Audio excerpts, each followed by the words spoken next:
So now, with the view model for category and books that belong to the category, we can pass in data from the category and the books into category books view model object.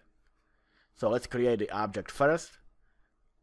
So after we grab the category and the books, I'm going to create a variable for the object book category view model.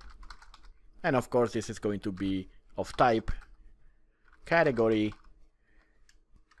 books view model.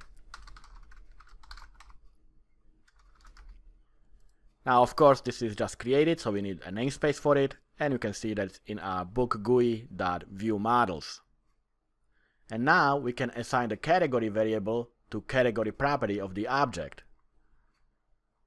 So here we have the category and books properties that come from the category books view model. So let's assign category, which will be the category object that we have, and books list will be the books list that we have from our API calls.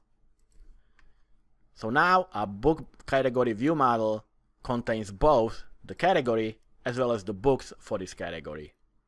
And now we can return this with our view. So instead of category, we will return now the book category view model.